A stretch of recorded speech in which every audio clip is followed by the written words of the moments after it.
Someone posts something about you online. It is false, spreads, and by the time you find out, hundreds of people have already seen it, shared it, and formed an opinion based on information that was never true. This is not a hypothetical. This is what defamation looks like in 2026. And it is happening to individuals, professionals, and public figures every single day. The difference between those who protect themselves and those who do not comes down to one thing: understanding what the law actually says before the damage is done. My name is Kendrick, litigation attorney at the Hachar Law Group. False information online is not an abstract concept. It is real, it is common, and it carries serious legal consequences. Free speech is not a shield for false statements. And in the digital age, what you post, share, or amplify online can follow you into a courtroom. What I want to walk through today is how defamation actually works online, what your real legal exposure is, and why the rise of AI-generated content has made this more urgent than ever. First, defamation does not only require intent, it requires carelessness. Most people believe that to be sued for defamation, they have to set out to destroy someone. That is not how the law works. If you publish a false statement of fact that damages someone's reputation, and you did so negligently, without taking reasonable steps to verify whether it was true, you can be held liable. Intent is relevant, but not always required.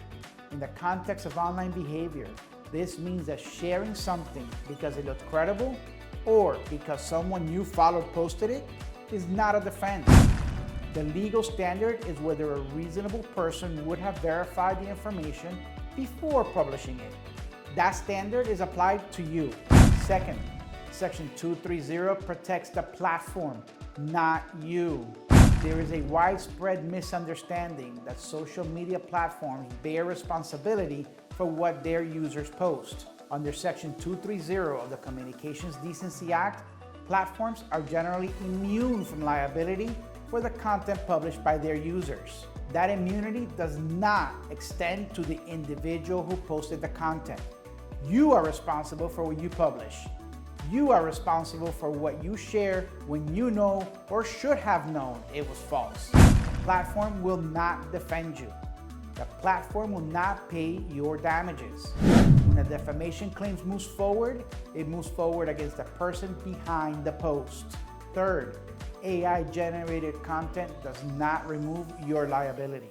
Artificial intelligence can now produce statements, articles, and quotes that sound entirely credible. Problem is that AI systems generate content based on patterns, not facts, and they produce false information with the same confidence as accurate information. If you take that content and you publish it as fact without verification, the legal exposure is yours. Courts evaluate whether a reasonable person would have exercised due diligence before publishing.